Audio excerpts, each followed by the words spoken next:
다 같이 로마서 6장 15절 말씀부터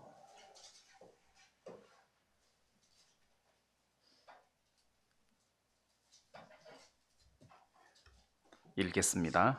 15절. 그런즉 어찌하리요? 우리가 법 아래 있지 아니하고 은혜 아래 있으니 죄를 지으리요? 그럴 수 없느니라. 너희 자신을 종으로 들여 누구에게 순종하든지 그 순종함을 받는 자의 종이 되는 줄을 너희가 알지 못하느냐? 혹은 죄의 종으로 사망에 이르고 혹은 순종의 종으로 의에 이르느니라. 하나님께 감사하리로다. 너희가 본래 죄의 종이더니 너희에게 전하여 준 바 교훈의 본을 마음으로 순종하여 죄에게서 해방되어 의에게 종이 되었느니라. 너희 육신이 연약함으로 내가 사람의 예대로 말하노니 전에 너희가 너희 지체를 부정과 불법에 들여 불법에 이른 것 같이 이제는 너희 지체를 의의 종으로 들여 거룩함에 이르라. 너희가 죄의 종이 되었을 때에는 의에 대하여 자유하였느니라. 너희가 그때에 무슨 열매를 얻었느냐? 이제는 너희가 그 일을 부끄러워하나니 이는 그 마지막은 사망임이니라. 그러나 이제는 너희가 죄에게서 해방되고 하나님께 종이 되어 거룩함에 이르는 열매를 얻었으니 이 마지막은 영생이라. 죄의 싹은 사망이요 하나님의 은사는 그리스도 예수 우리 주 안에 있는 영생이니라. 여기 23절 말씀까지 읽어드렸습니다. 먼저 이 15절 말씀에 보면 은혜 아래라는 말이 있고 또 법 아래라는 단어가 있습니다. 근데 은혜 아래 하는 단어와 법 아래라는 단어가 있는데 이게 지금 서로 다른 포지션이죠. 그래서 우선 은혜 아래 있다. 근데 과거에는 법 아래 있었다. 이 말이에요. 그래서 과거에는 우리가 법 아래 있었다가 이제는 법 아래 있지 아니하고 은혜 아래 있다. 그러니 어찌 죄를 지으리요? 이렇게 이야기하고 있단 말이에요. 그러면 법 아래 있다는 것은 무엇을 말하느냐? 좀 이제 구체적으로 설명을 한다면 여기 은혜 아래, 법 아래 하는 이야기를 설명하면서 뒤에 자꾸 종 이야기를 하고 있어요. 전에는 우리가 죄의 종이더니 죄의 종이다. 이제는 또 의의 종이다 해서 그러니까 은혜 아래 이 말은 종이라는 뜻이에요. 은혜의 종이다. 그 법 아래 있었다는 말은 법의 종이다. 이런 의미죠. 그러면 지금 이 시대를 살고 있는 우리는 종 그러면 이렇게 마음에 와 닿는 것이 없어요. 이게 종을 다른 말로 표현을 하면 노예예요. 노예. 말 그대로 노예예요. 요즘 그냥 뭐 회사에서 월급 받고 일하는 사람을 회사의 종이라고 표현하는데 그런 종 말고 그야말로 노예를 지금 이야기하는 겁니다. 그리고 과거에 우리는 죄의 노예였다. 법 아래 있으면서 죄의 노예였다. 근데 이제는 예수님의 은혜로 은혜의 노예가 됐다. 이런 의미죠.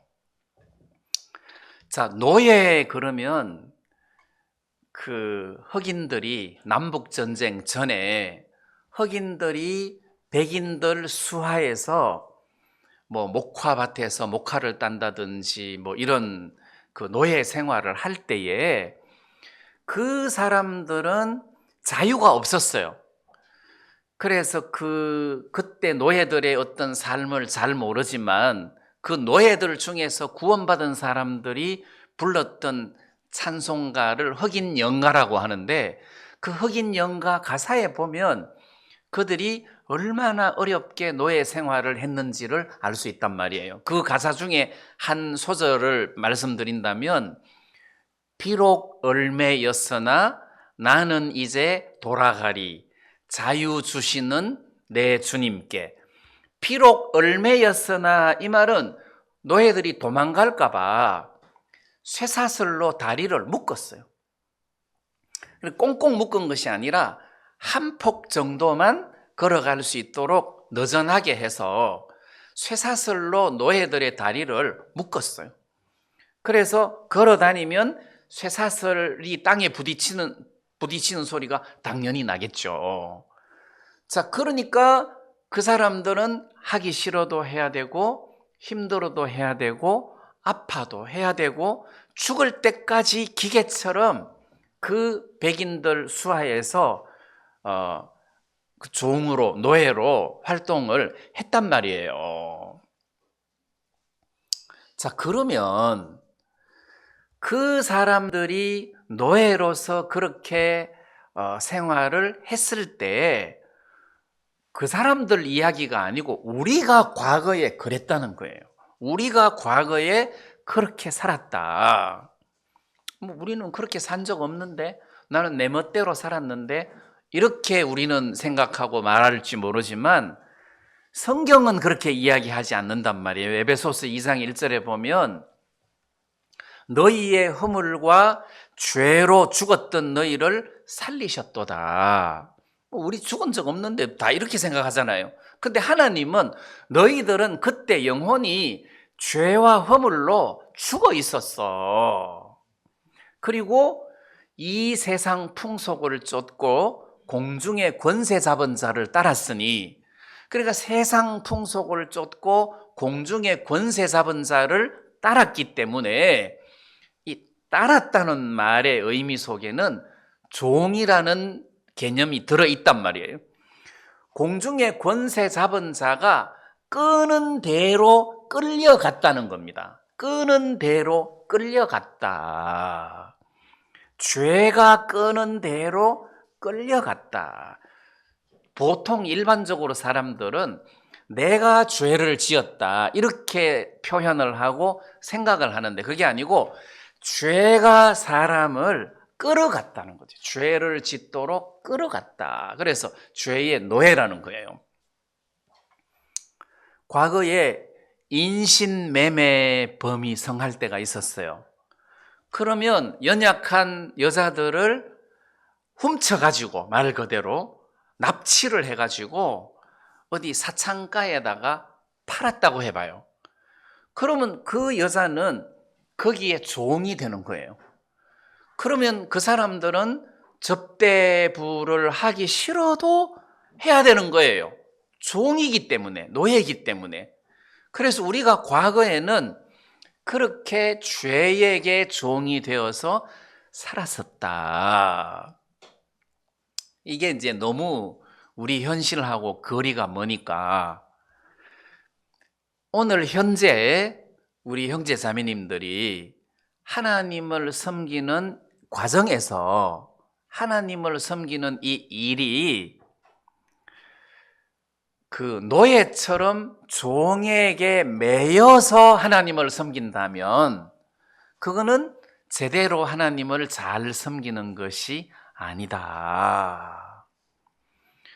예를 들어 가지고 여러분들이 마음에서 우러러 나오는 감사함으로 하나님을 섬기는 것이 아니라 노예처럼 어떤 의무감에 매여서 신앙생활을 한다면 그 사람은 영적으로 법 아래 있는 사람이라는 거죠. 하나님께서는 그 사람을 기쁘게 받으실 수가 없다는 거예요. 법 아래 있는 사람이다, 그 사람은. 그래서 우리가 오늘 예배를 드리기 위해서 교회를 왔다, 또는 찬송을 부른다, 연보를 한다 할 때 누군가에 의해서 푸시를 당하고 노예처럼 쇠사슬에 매여서 어떤 이 일을 한다면 그것은 하나님이 보실 때 은혜 아래 있는 사람이 아니라 법 아래 있는 사람이란 말이에요. 그러니까 하나님이 그런 예배를 절대 기뻐하지 않는다. 그런 신앙을 하나님은 결코 기뻐하시지 않으신다. 그래서 은혜 아래 있다. 그래서 이 로마서 6장에서는 우리가 법 아래 있지 않고 은혜 아래 있다. 근데 어떻게 죄를 짓겠느냐? 그 법 아래 있으면 죄를 지을 수밖에 없다. 이런 의미예요. 과거에 노예제도 시대 때 노예들은 상품처럼 팔거나 살 수가 있었어요. 근데 어느 날 어떤 중년 신사가 노예 시장 앞으로 지나가다가 보니까 어떤 그 여자 노예를 소녀지요, 소녀 노예를 파는 거예요. 꼭 상품처럼 단상 위에 올려놓고 얼마 하고 파는 거예요. 근데 어떤 중년 신사가 그 노예를 샀어요. 사서는 내가 너를 산 이유가 너를 노예로 부려먹으려고 산 것이 아니고 너에게 자유를 주려고 너를 샀다 해가지고 그 노예의 쇠사슬을 풀어줬어요.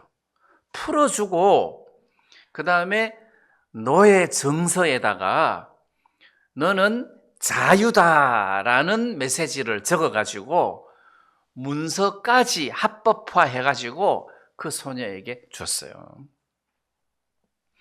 쇠사슬에서 풀려서 자유롭게 됐을 뿐만 아니라 문서까지 확보를 했기 때문에 이 흑인 소녀는 완벽한 자유를 얻었단 말이에요. 그래서 이제 이 소녀는 너무 좋아가지고 동서남북 중에 자기가 가고 싶은 데로 가면 돼요. 이제 자유를 얻었으니까. 근데 생각을 해보니까 나는 가진 것도 없고 잠잘 데도 없고 아는 사람도 없고 틀림없이 또 누군가에 의해서 종살이를 하게 될 텐데 이런 훌륭한 주인을 만나기는 결코 쉽지 않을 것 같다. 차라리 내가 이분에게 종이 되는 것이 좋겠다 해서 그 중년 신사에게 매달렸어요. 나는 갈 데가 없습니다. 당신의 종이 되겠습니다. 당신을 섬길 수 있도록 허락해 주십시오 해서 그 중년 신사를 따라갔단 말이에요.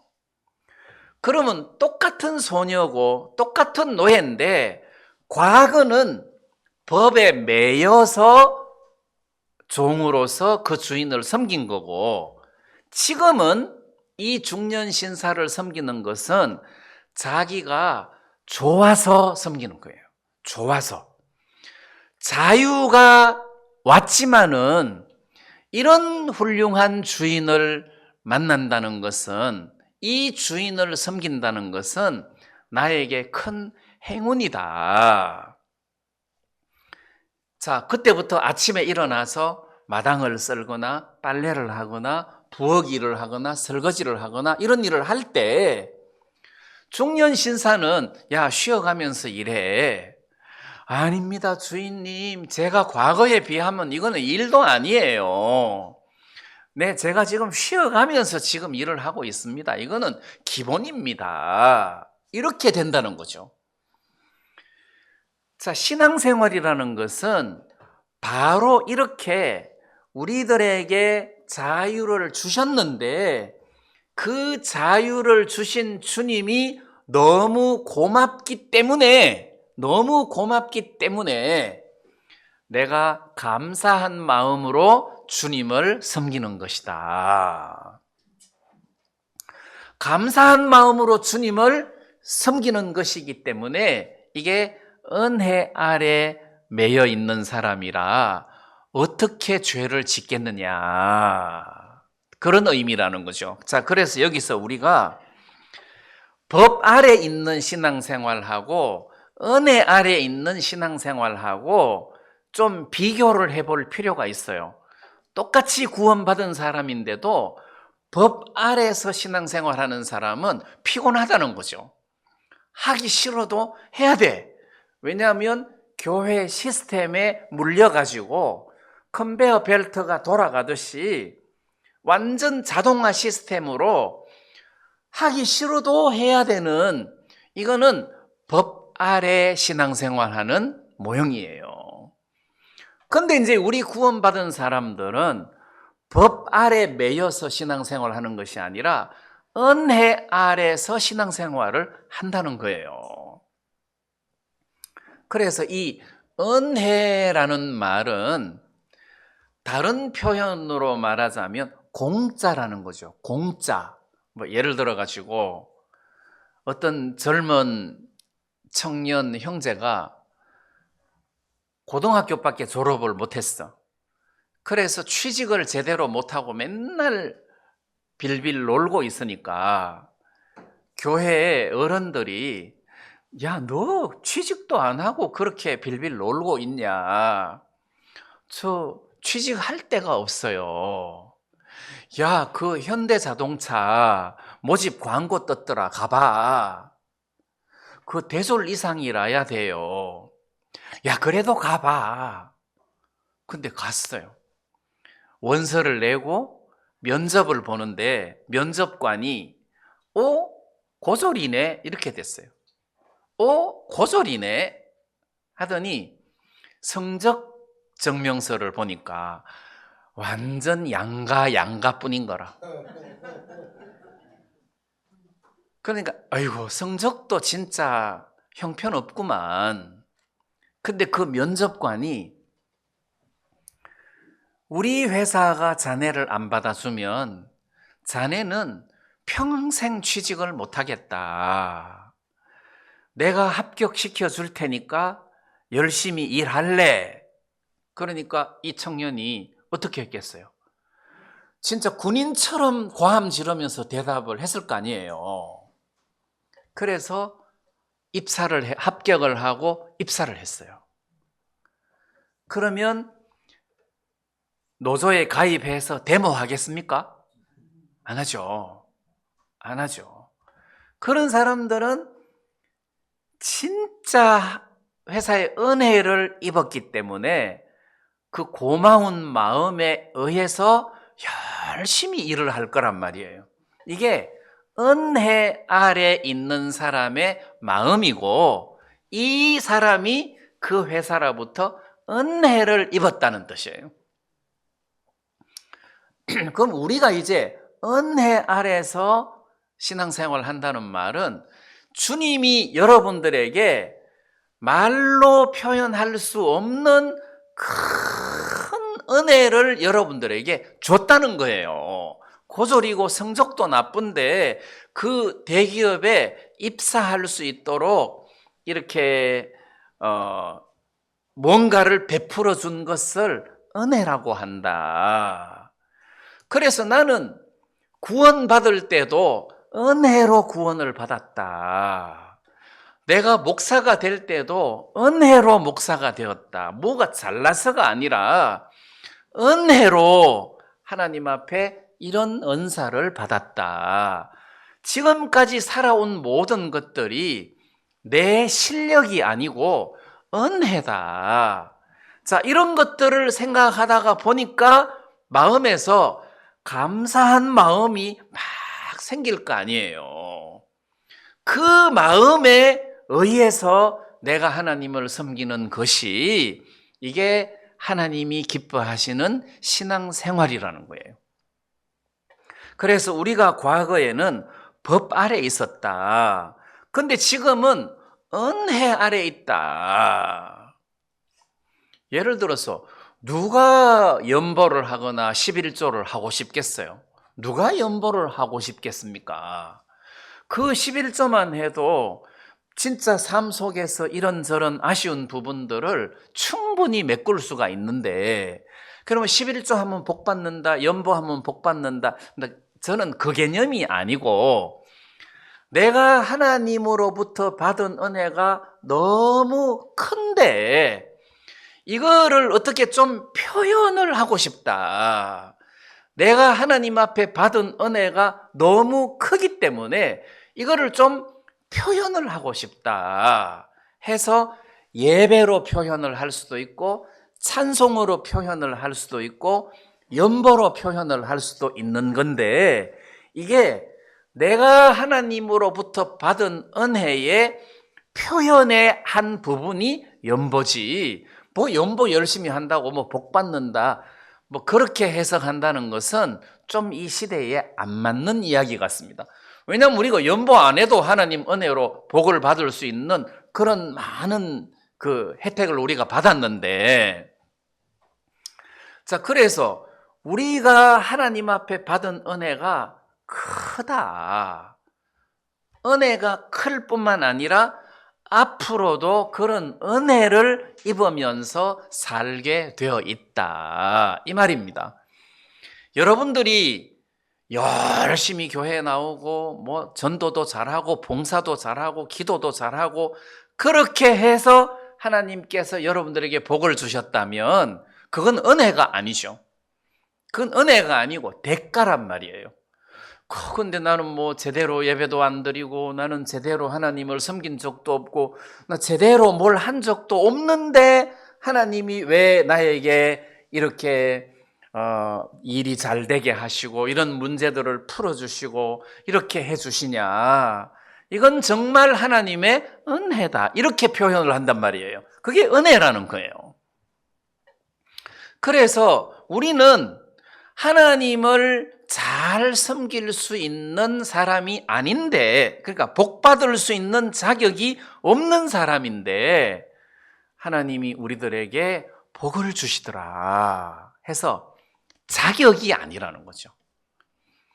제가 한 번은 군대를 입대했다가 첫 휴가를 나왔는데 교회의 청년들이 돈을 걷어가지고 백설기 떡을 한 마를 해갖고 주더라고.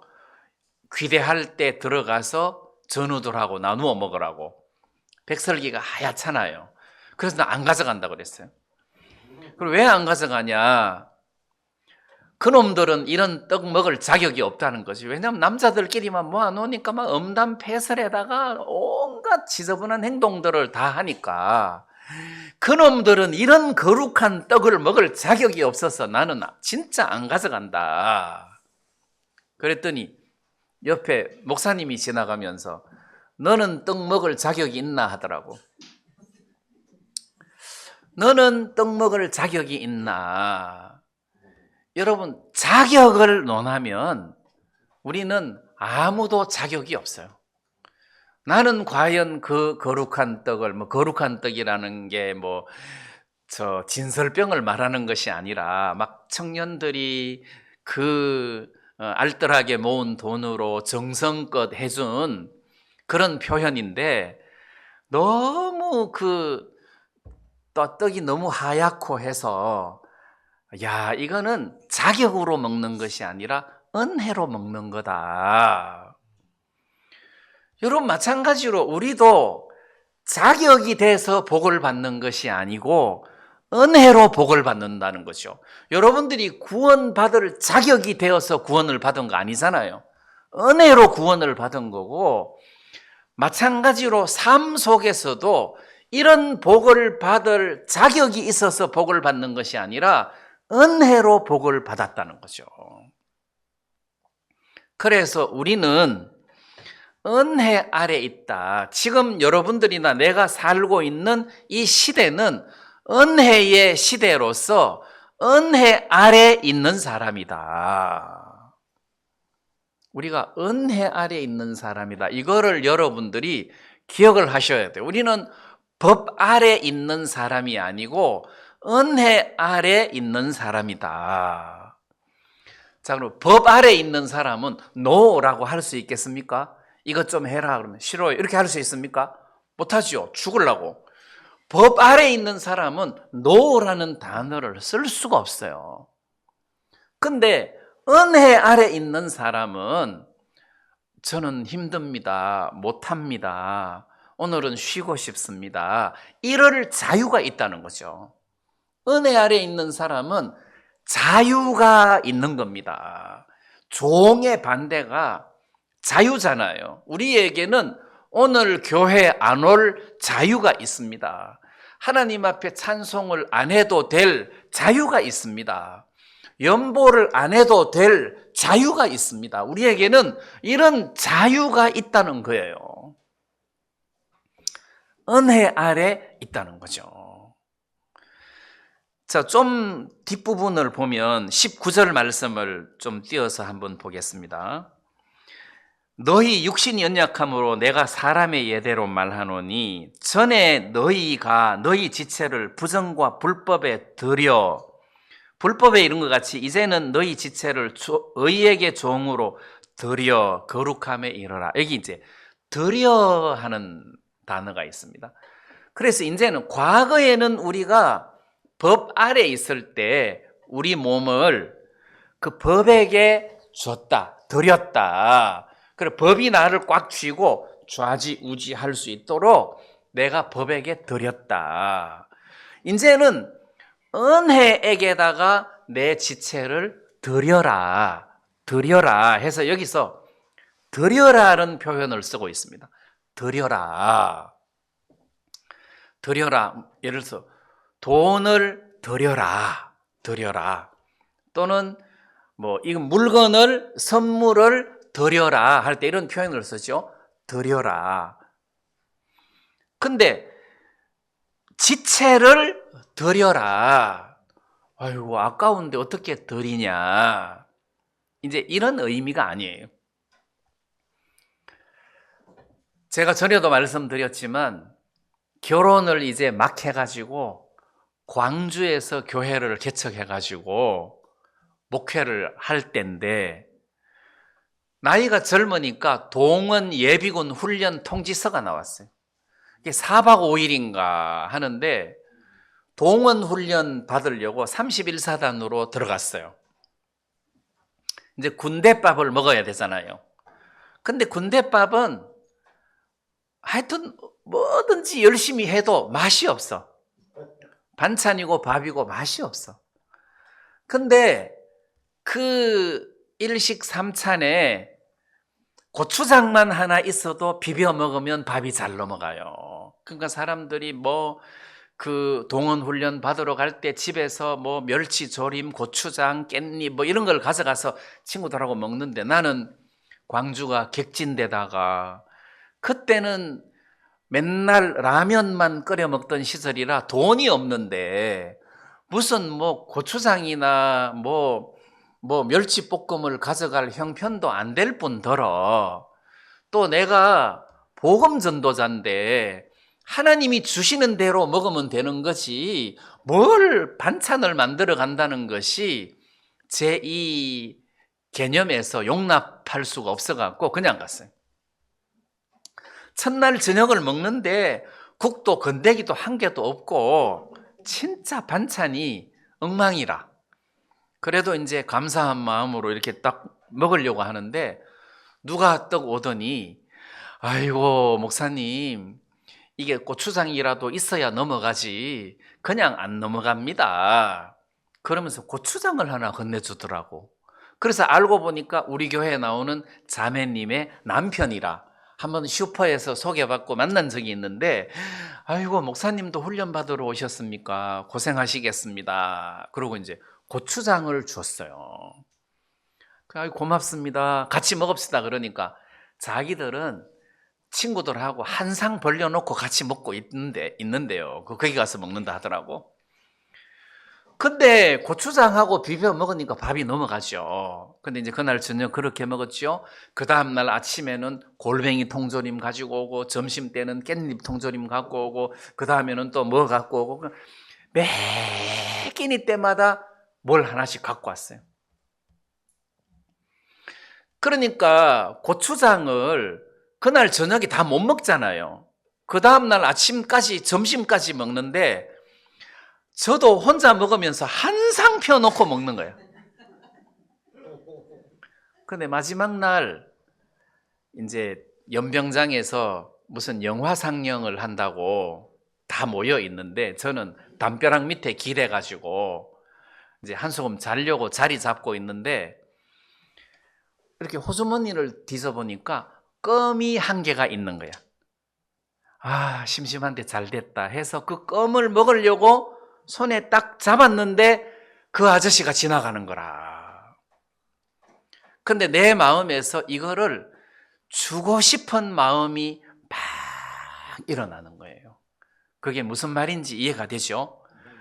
나는 그 몇 끼입니까? 벌써 4박 5일이기 때문에 벌써 뭐 열 몇 끼를 계속 얻어 먹었는데 나는 갚을 것이 없어.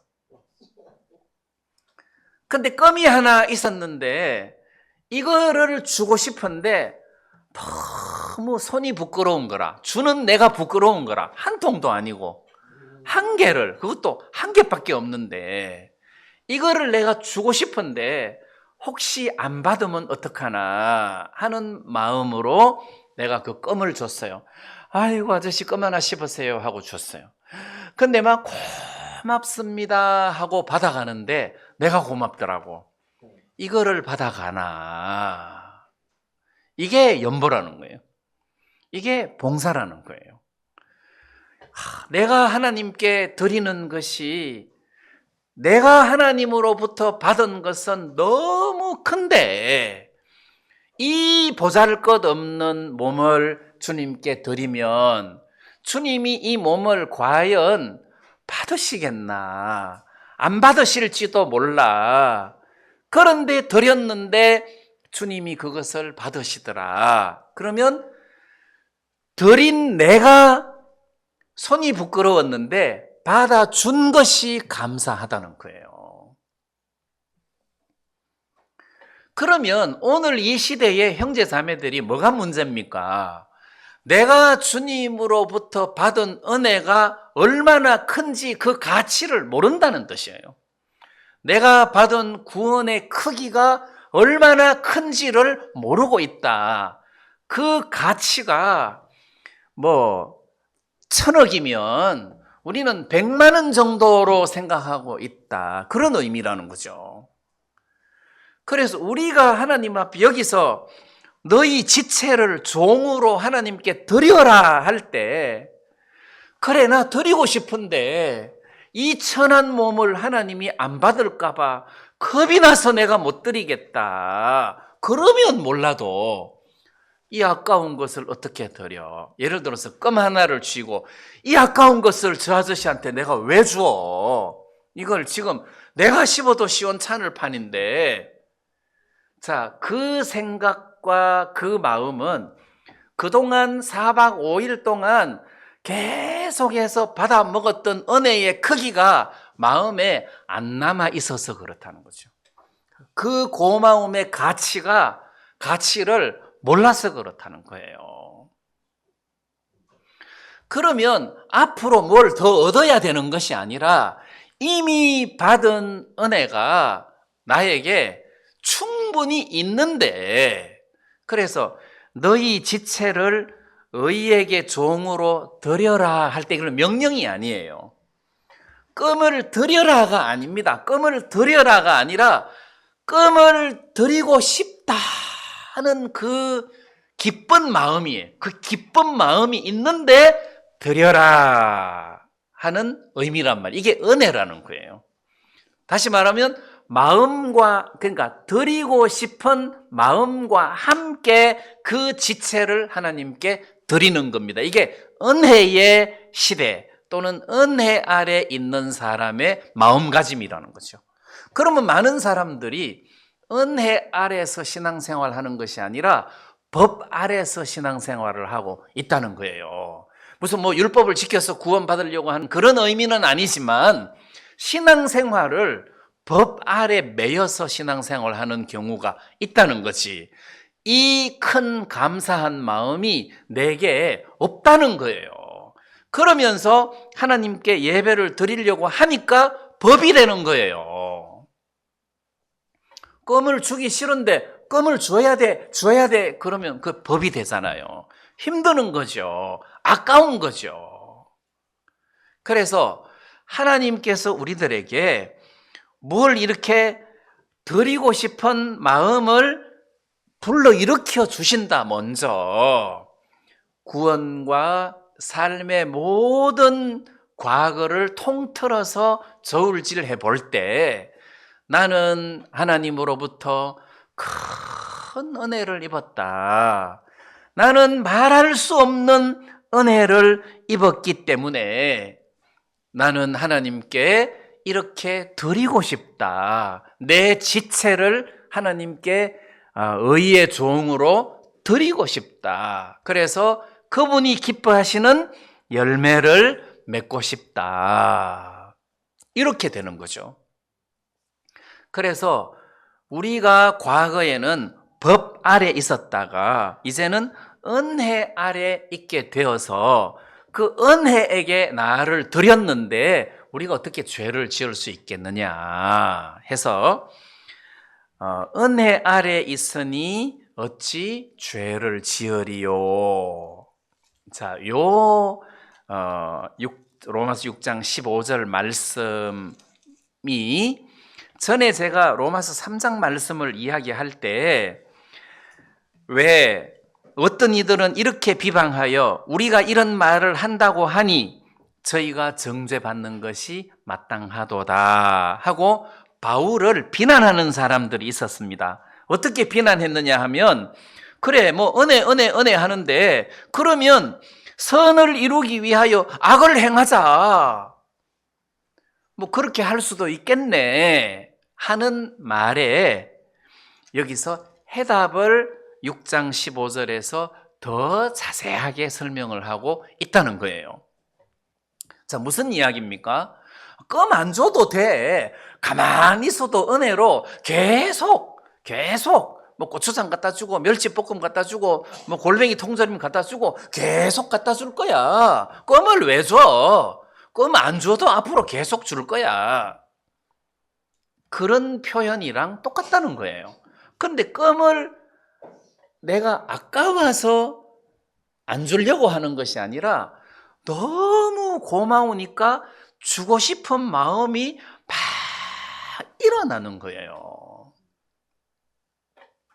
우리 집 사람은 큰 손녀를 너무 좋아해요. 둘째도 있고 셋째도 있고 또 손자도 있는데 큰 애를 좋아해요. 그래서 뭔가를 막 주고 싶어 해. 그걸 막으면 죄라. 막 주고 싶어 해. 자, 그 마음 이해가 되죠? 막 주고 싶어 해. 근데 진짜 은혜 아래 있는 성도의 마음은 이렇게 막 주고 싶어 하는 마음, 드리고 싶은 마음이 가득하다는 거예요. 왜 그렇습니까?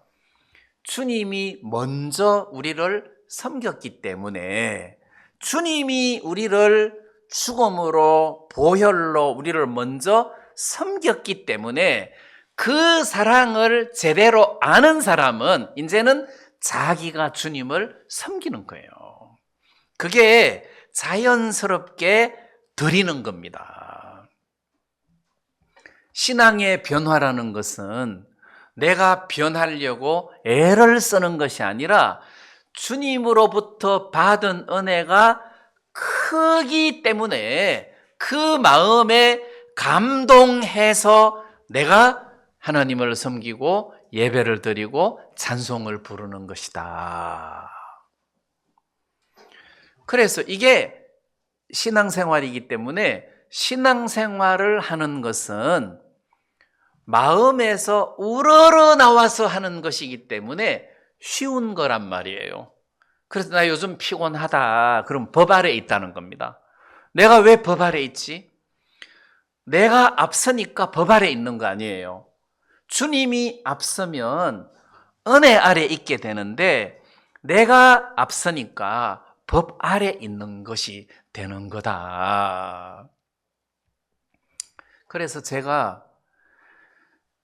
저는 이제 특징이 나는 요나 같다. 요나 보고 하나님께서 니느웨에 가서 회개를 할 수 있도록 하나님의 말씀을 외쳐라, 심판을 외쳐라 할 때 가기 싫어하잖아요. 만약에 하나님께서 저보고 야, 너 이번에 집회 한번 해라. 그럼 나 하기 싫은 거예요. 또 얼마 전에도 어떤 목사님이 우리 교회 와서 집회 한번 해주세요. 그러는데 저 다른 사람 초청하면 안 돼요. 그래서 나는 무조건 첫 번째 안 한다 그래요. 다른 사람 초청하면 안 돼요? 아니, 목사님이 오세요. 네, 뭐 그때 가서 봅시다. 이제 이렇게 해서 미뤄놨어요. 나는 무조건 안 한다 그래요. 근데 첫 번째가 뭐냐 하면 진짜 내 마음에서 집회를 하고 싶은 마음이 막 일어나면 내가 가서 하죠. 근데 마음에서 안 일어나는데 해달라고 해서 가면 이게 법이 되잖아요. 나 하기 싫은데 해달라고 해서 가면 안 할 수는 없고 이 법이 된단 말이에요. 그래서 나는 하나님이 나를 떠밀어서 그런 마음을 주어서 그런 일을 하면 하고 싶어서 하는 거니까 은혜스럽고 또 어떤 일이 있어도 문제가 안 되고 감사한데 법에 매이면 그게 힘들고 피곤하단 말입니다. 그래서 하나님 먼저 이 일을 하시기 전에 나에게 이 일을 하고 싶은 마음을 주십시오. 마음을 주십시오. 근데 어떤 마음을 하나님이 어떻게 주시느냐? 어느 날, 진짜 내가 받은 구원이 너무너무 크다. 그냥 크다 그러면 이해가 잘 안 가는데 하나님이 각도를 바꾸어서 그 훌륭한 다윗도 하나님을 아버지라고 부른 적은 없어요. 부를 수가 없어요. 아버지가 아니기 때문에. 주 여호와 이렇게밖에 못 불러요. 주, 나의 주인이신 여호와 이렇게밖에 못 불러요. 아브라함도 하나님을 아버지라고 부를 수는 없어요. 근데 나는 하나님을 아버지라고 부를 수 있는 자격을 얻었단 말이에요. 구약에 그 유명한 많은 훌륭한 선지자가 있었어도 엘리야나 무슨 이사야나 예레미야가 하나님을 아버지라고 부른 적이 있었느냐? 없었어요. 부를 자격이 없단 말입니다. 근데 우리는 하나님을 아버지라고 부를 수 있는 자격이 있다는 겁니다. 그것은 이 은혜의 시대에 구원받은 성도들의 특권이라는 거죠. 그러면 북한 사람들이 김일성 어버이, 아버지 하고 부르는데 그거하고는 달라요. 북한에서는 아버지라고 불러도 상속권이 없잖아요. 근데 우리는 이 교회 시대에 하나님을 아버지라고 부른다는 것은 그냥 아버지라고 부른다는 게 아니라 아버지가 가지고 있는 재산을 상속받을 수 있는 법적인 권한이 있다는 뜻이에요. 하나님 아버지가 가진 나라를 이어받을 수 있는 권한이 있다. 법적인 권한이 있다는 뜻입니다. 그런데 아브라함이 하나님을 아버지라고 부를 자격이 없었다는 거죠. 주 여호와 하나님, 이건 가능해요. 우리가 받은 구원의 은혜가 크구나. 너무 크다. 그래서 그 가치를 크게 깨달을수록 나를 하나님 앞에 드리기가 쉬워지는 거예요.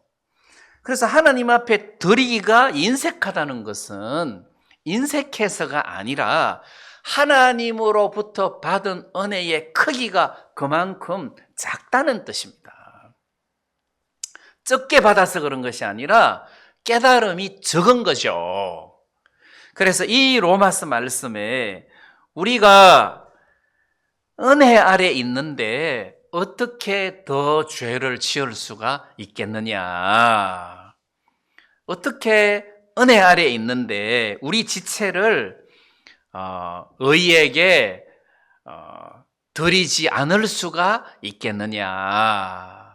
이제 이런 의미죠. 그래서 우리 구원받은 사람들이 우리 지체를 하나님께 드리라 할 때, 드려라 할 때, 이게 내 것이 아니구나. 왜?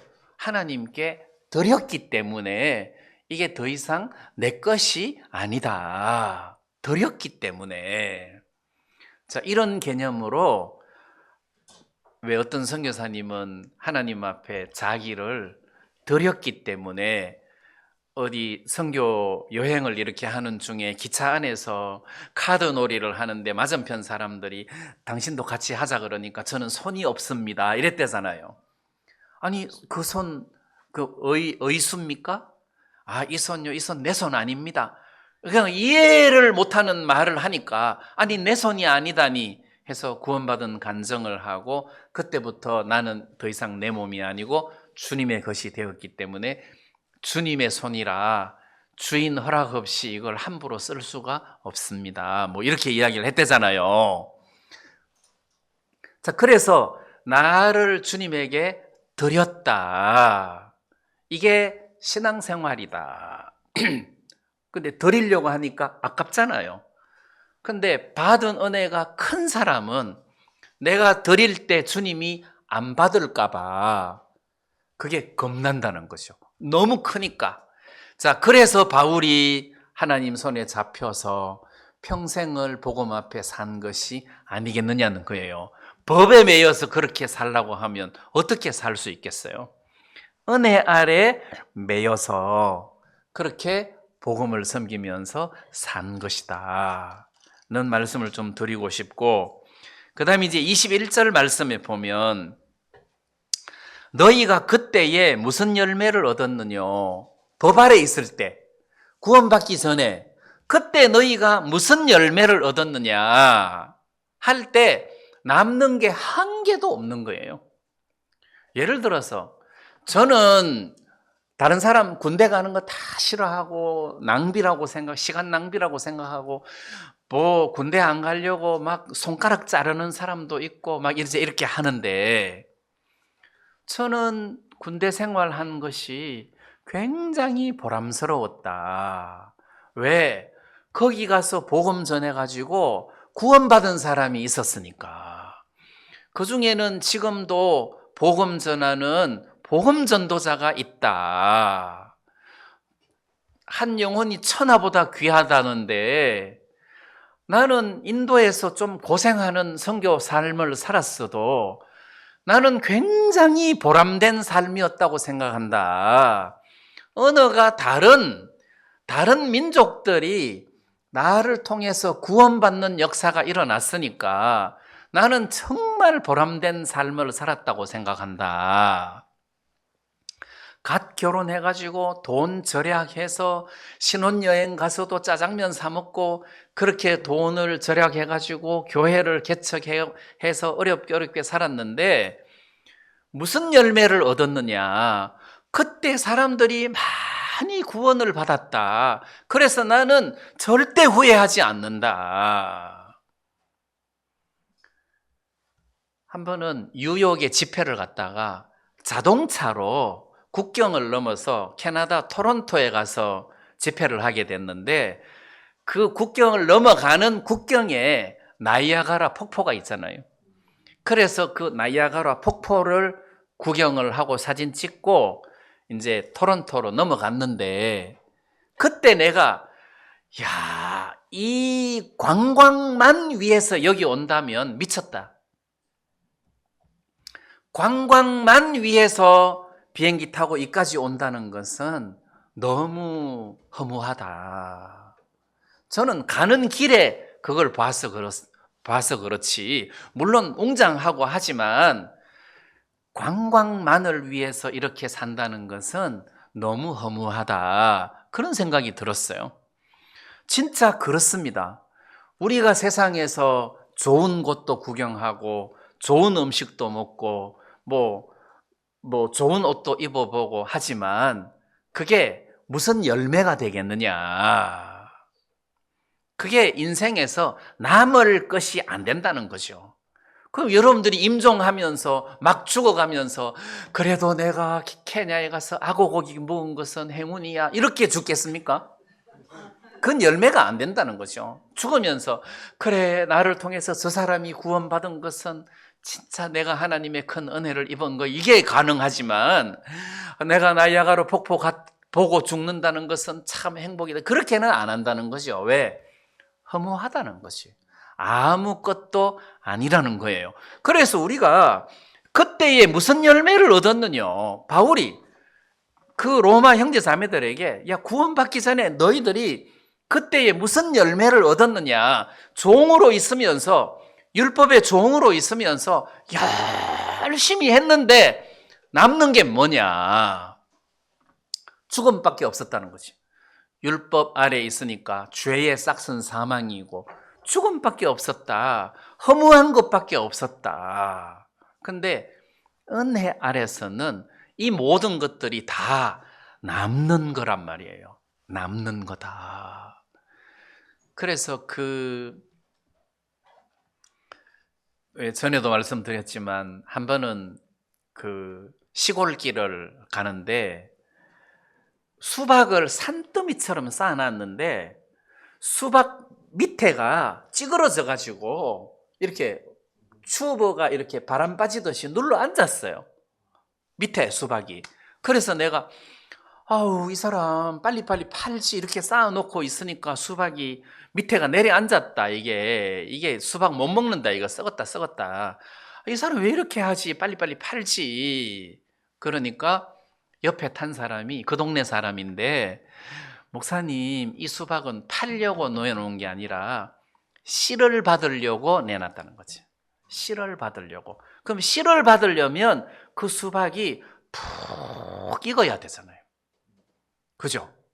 그러니까 목적을 바꾸니까 마음이 달라지더라고. 처음에 목적을 과육에다가 두니까 아깝고 아우 아까워라. 근데 씨에다가 목적을 두니까 잘했다. 이렇게 되는 거예요. 그러면 여러분들이 삶의 목적을 바꾸면 모든 것들이 달라진다는, 관점이 달라진다는 거예요. 그래서 막 우선 맛있고 우선 재미있고 우선 화려한 것 말고 전체적인 인생의 구도를 보면서 무슨 열매를 얻을 것인가 이런 것을 생각하는 것이 우리 그리스도인으로서의 지혜가 아니겠는가, 네, 이런 생각이 좀 듭니다. 네, 그리고 마지막으로 제가 여러분들에게 좀 말씀드리고 싶은 것은 22절인데 그러나 이제는 너희가 죄에게서 해방되고 하나님께 종이 되어, 여기 이제 저는 자유에 대해서 그 이야기도 많이 했고 또 자유를 굉장히 부르짖는 사람인데 신앙생활 하려면 좀 자유로워야 된다. 왜?